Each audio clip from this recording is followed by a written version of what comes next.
სახელითა მამისათა და ძისათა და წმინდისა სულისათა ამენ. წმინდა დიდმოწამე გიორგის დღესასწაულთან დაკავშირებით არქიმანდრიტი რაფაელი ბრძანებს. დიდი მოწამე ძლევა შემოსილი გიორგი ივერიის ზეციური მფარველი.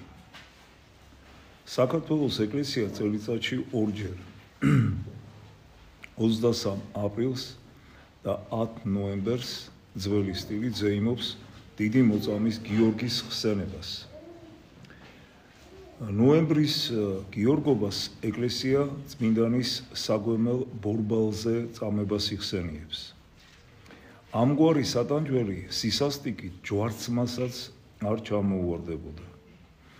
წარმართულ სამყაროში ტანჯვა წამება მხოლოდ ხალხის დაშინების საშუალება როდი იყო. არამედ შეიძლება ითქვას ერთგვარი ხელოვნებაც. მას საკრალურ გადმოცემასავით ინახავდა მგელ რომის რძით ნაკვები ახალი ბაბილონი, ქალაქი, რომელმაც თავისი ჩექმით გადათელა დედამიწის 3 კონტინენტი: ევროპა, აზია და აფრიკა. რომის კოლიზეუმი, სადაც გლადიატორები ლომებს ერკინებოდნენ და სადაც შემდგომში ქრისტიანებს მიუგდებდნენ ხოლმე ველურ მხეცებს, წარმართული სამყაროს გულის გულად იქცა. აქ ერთი მეორეს ხვდებოდნენ იმპერატორი, ქურუმები და უბრალო ხალხი. მათ ერთი გრძნობა აერთიანებდათ: სხვისი ტანჯვით გამოწვეული სიამოვნება, სისხლის წყურვილი. ცირკის არენას ტანჯვის ბაღს საგულდაგულოდ უვლიდნენ ქურუმები, მაგები და მისნები, დემონისადმი შეწირული ქალები. ჯალათები თავიანთი საქმის ვირტუოზები იყვნენ. წამების ახალ სახეობას ბორბო შესანიშნავ თეატრალურ სანახაობად აღიქვამდა და ისეთივე აღფრთოვანებით ხვდებოდა, როგორც სახელმწიფოებრივი მნიშვნელობის გამოგონებას. კოლიზეუმი სატანის ტაძარი წარმართული სამყაროს დემონურ არს აშიშვლებდა. სატანამ დიდმა არტისტმა, რომელსაც ქრისტემ ცრუ და კაცის მკვლელი უწოდა, სიკვდილის თეატრი გახსნა ახალ ბაბილონში. მაგრამ აქ დაღვრილ მოწამეთა სისხლმა კოლიზეუმი ქრისტიანული სამყაროსათვის წმინდა ადგილად აქცია. ქრისტეს სისხლმა სიკვდილის მონობისაგან გამოისყიდა კაცობრიობა, ხოლო მოწამეთა სისხლის წვეთები ტერტულიანეს სიტყვით ეკლესიის მომავალი აღმოფრწყინვების თესლებად იქცა. რომის იმპერიაში პირველი დიდი დევნა ქრისტიანებზე ნერონის დროს აღიძრა, ხოლო უკანასკნელი მეათე დეოკლეტიანესა და მის მემკვიდრეთა ეპოქაში. ამით დამთავრდა ეკლესიის ისტორიის ის პერიოდი, რომელსაც დევნის ეპოქა ეწოდა. თუმცა ეკლესიის მთელი ისტორია ერთიანი სისხლით დაწერილი მარტიროლოგიაა და მისი ყოველი გვერდი სავსეა ქვეყნიერებისათვის ნაცნობ თუ უცნობ მოწამეთა სახელებით. ამ წმინდა სამეფო წიგნში აღწერილია ღვაწლი და წამება ძლევამოსილი გიორგისი. ზოგიერთ ხატზე წმინდა გიორგი გამოსახულია מחვილით ხელში. იგი მუსრავს დიოკლეტიანეს, ქრისტიანთა მდევნელი დიოკლეტიანე, რომელიც იმპერატორის განუსაზღვრელ ძალაუფლებასა და რომის უზენაესი ქურუმის ოკულტურ ძალებს აერთიანებდა, წარმართობის განსახიერება იყო. სიკვდილის წინ წმინდა გიორგი მილოცა, რომ მისი წამებით დასრულებულიყო ქრისტიანთა დევნა და თუმცა რეპრესიები კიდევ რამდენიმე წელიწადს გაგრძელდა, ეს უკვე წარმართული სამყაროს აგონია, ძლეული მხეცის წინა სასიკვდილო კრუნჩხვები იყო. საეკლესიო საგალობლებში ქრისტეს ხშირად მზეს უწოდებდნენ. წმინდანები კი ამ მზის სხივებია. ყოველი მათგანის ცხოვრება ეშმაკზე ცოდვისა და დედამიწის გარემომცველი მეტაფიზიკური ბნელის წყაროზე გამარჯვებაა. დრაკონის მლახვრავი წმინდა გიორგის სახე ქრისტეს ეკლესიის წმინდანთა ბოროტებასა და ცოდვებზე გამარჯვების სიმბოლოა, ხოლო ხატი, რომელზეც იგი დიოკლეტიანეს კლავს, არის სიმბოლო ეკლესიის გამარჯვებისა მის ხილულ მტრებზე. მათზე, ვინც ქრისტიანობას ცეცხლითა და მახვილით ებრძოდა და ცდილობდა ჯალათის ხელით ადამიანთა გულებიდან ამოეგლიჯა ქრისტეს სახელი. თავისი ისტორიის მანძილზე ეკლესიას უამრავი მოწინააღმდეგე ჰყავდა. წარმართული სამყაროს ინტელექტუალები სიტყვითა და კალმით რომ ებრძოდნენ მას და ანტიკური ფილოსოფიის, რიტორიკისა და ხელოვნების მთელ არსენალს რომ ფლობდნენ. ოკულტური ძალის მქონე ქურუმები, რომლებიც დემონის თაყვანისცემის რიტუალებს, მისტერიებს აწყობდნენ, აგრეთვე სულის მკვლელი ერესიარქები და ცრუ მასწავლებლები, სახარებას რომ ხრნიდნენ. ერესები წარმოიშობიან და ქრებიან. ისინი ბენგალიური ცეცხლის კაშკაშა, მაგრამ მკვდარ შუქს მოგვაგონებენ. ასხივებენ და ქრებიან. მიდიან ბნელში, საიდანაც მოვიდნენ ამ ქვეყნად. მხოლოდ ეკლესია რჩება უძლებელი, რამე თუ მისი ბურჯი არა ადამიანური ძალა, არამედ სული წმინდის მარვია. წმინდა გიორგი დაიბადა კაპადოკიაში, მთიან ქვეყანაში, რომელიც ბევრი რამით გავს საქართველოს. ამ ადგილებს გაივლიდნენ კოლხების წინაპართა ტომები, თავიანთი ძველი სამშობლოდან შუა მდინარეთიდან ჩრდილოეთისაკენ რომ მიემართებოდნენ. წმინდა გიორგის მამას მაღალი თანამდებობა ეკავა რომის არმიაში და განცხადებულად აღიარებდა ქრისტეს. ერთ-ერთი დევნილების დროს მან მოწამეობრივად დაასრულა სიცოცხლე. ქმრის სიკვდილის შემდეგ გიორგის დედა პალესტინაში თავის საგვარეულო მამულში გადასახლდა, ქალაქ ლიდის მახლობლად. ბევრმა დიდმა რომანმა ითხოვა მისი ხელი, მაგრამ ქალი ქმრის ერთგული დარჩა, ბოლომდე ისევე, როგორც მისი ქმარი ქრისტესი. ბავშვობაში გიორგის მუდამ თან სდევდა და იფარავდა დედის ოლოცვა. დედა მისთვის ქრისტიანის სანიმუშო მაგალითი იყო. მისგან გაეგონა მას მამის თავგადასავალი, ვისი სულიც ვერც ტანჯვამ გატეხა და ვერც სიკვდილის შიშმა. დედისადმი განსაკუთრებული სიყვარული და ღრმა ერთგულება წმინდა გიორგის სიცოცხლის ბოლომდე გაჰყვა. სიკვდილის წინ მან ისურვა, რომ მისი სხეული დედის სამშობლოში გადაესვენებინათ. გიორგი სრულიად ახალგაზრდა იყო, არმიაში რომ შევიდა. ქვეყნის მტრებთან ბრძოლაში იგი გამოირჩეოდა როგორც მამაცი, გამოცდილი მეომარი და მალე მხედართ მთავრისა და ტრიბუნის თანამდებობა დაიმსახურა. იმპერატორმა დიოკლეტიანემ იგი დაიახლოვა და შვილივით შეიყვარა. არსებობს ცნობები იმის შესახებ, რომ დიოკლეტიანეს გიორგი თავის მემკვიდრედ უნდოდა. გიორგისადმი ამგვარი კეთილგანწყობა შურდათ მეფის კარისკაცებს, მაგრამ გარკვეულ დრომდე ამას არ ამხელდნენ. ეზიზღებოდათ გიორგი და თან მიზეზს ეძებდნენ მეფესთან, რომ დაებეზღებინათ.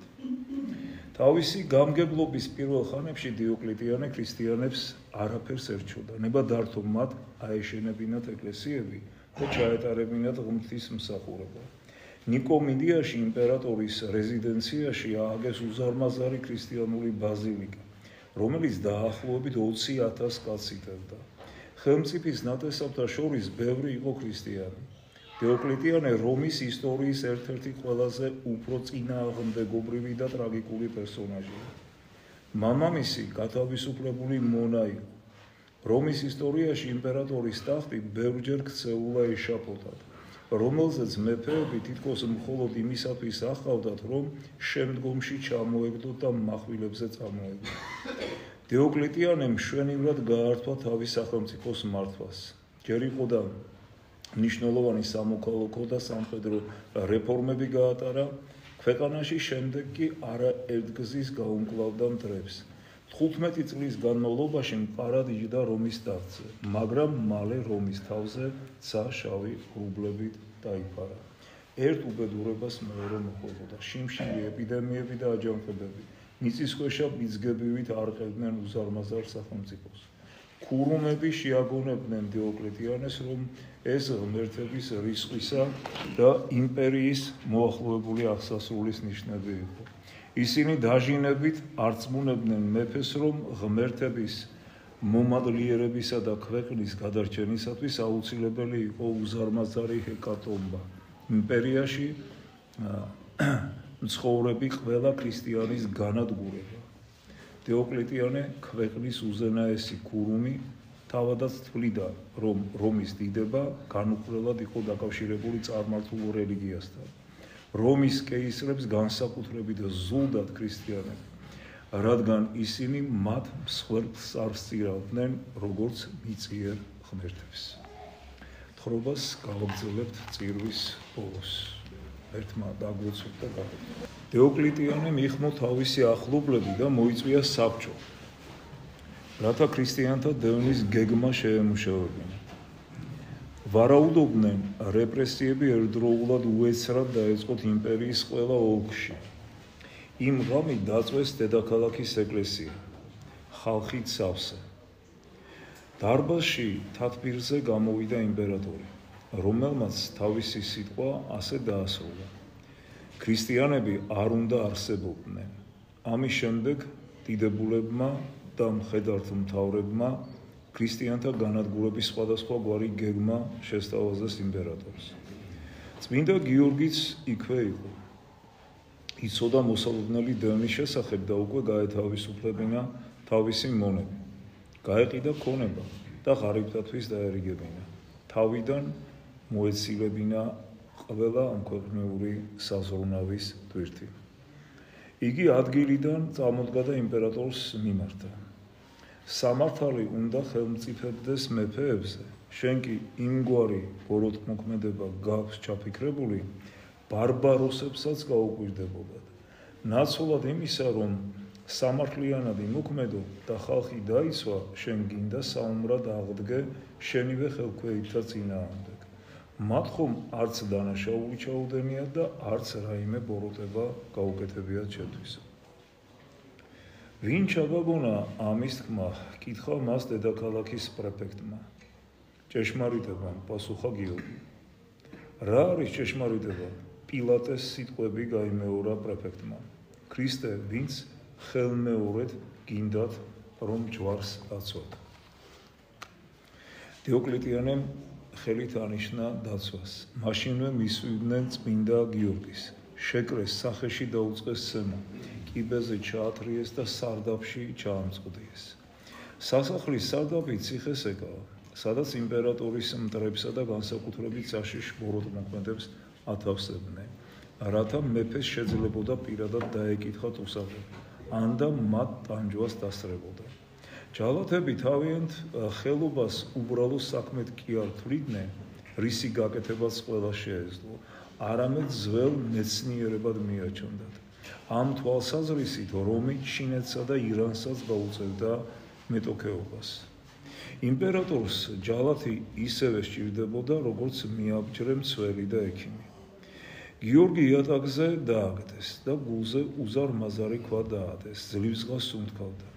მეორე დღეს იმპერატორი თავად ეწვია მას და დაცინვით კითხა, როგორ ხარ?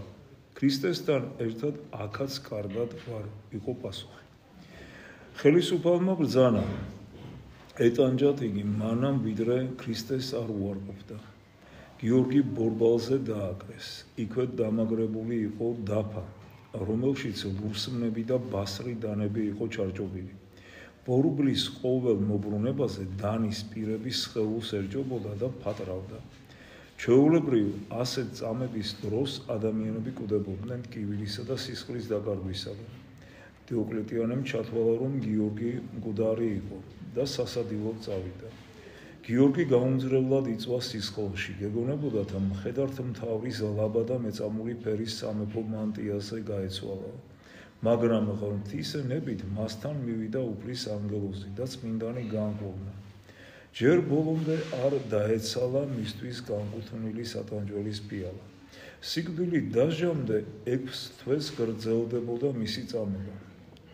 ერთ სატანჯველს მეორეთი ცვლიდნენ. თითქოს მთელი ჯოჯოხეთი და წარმართული რომი ერთძალად გაერთიანებულიყო, რათა მოწამის ნებისყოფა გაეტეხათ და ქრისტესგან განდგომა ეიძულებინათ. ერთმანეთს დაუპირისპირდნენ ნახევარი მსოფლიოს მფლობელი იმპერატორი და ჯაჭვდადებული ტუსარი. ნიკომიდია ბრძოლის ველად იქცა. მისკენ იყო მიმართული იმპერიის ყველა მცხოვრების, წარმართის თუ ქრისტიანის მზერა. თითქოს ამ უხილავ ორთაბრძოლაში წყდებოდა რომისა და ეკლესიის ბედი. წმინდა გიორგის მოწამეობა გამარჯვებულის ტრიუმფალურ სვლას გავდა, ხოლო სიკვდილი გვირგვინის დადგმას.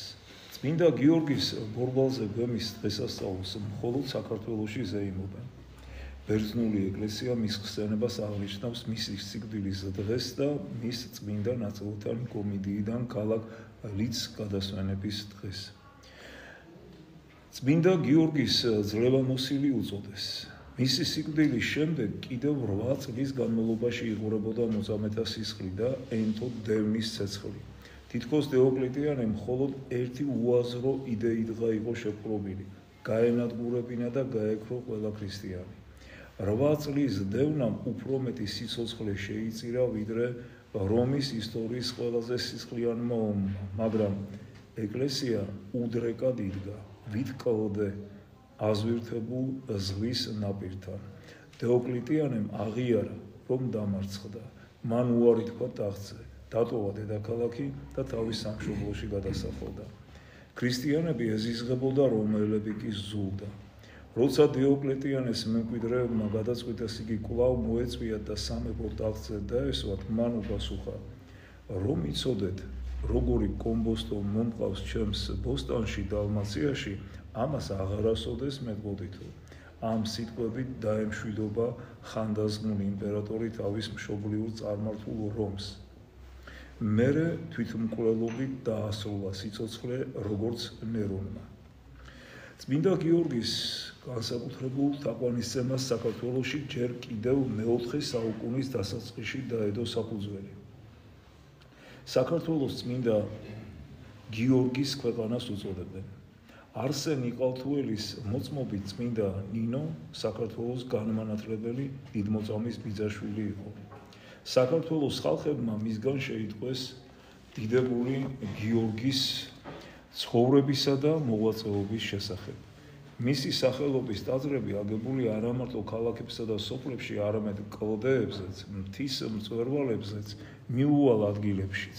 წმინდანი ითვლება მხედართა, მიწათმოქმედთა, მწყემსთა და მოგზაურთა მფარველად. მას ევედრებიან აგრეთვე დემონური ძალებისაგან დახსნისთვის. წმინდა გიორგი ყველაზე უფრო პატივცემული წმინდანია საქართველოში. იგი საქართველოს მფარველი და სასო, მისი ფარი და מחვილი. მისი ლოცვებით უფალო იესო ქრისტე მერტო ჩვენო შეგვიწყალენ ჩვენ. ამინ. გილოცავთ გიორგობას. ერთმა დაგლოცოთ და გაგურთეთ. გაიხარეთ.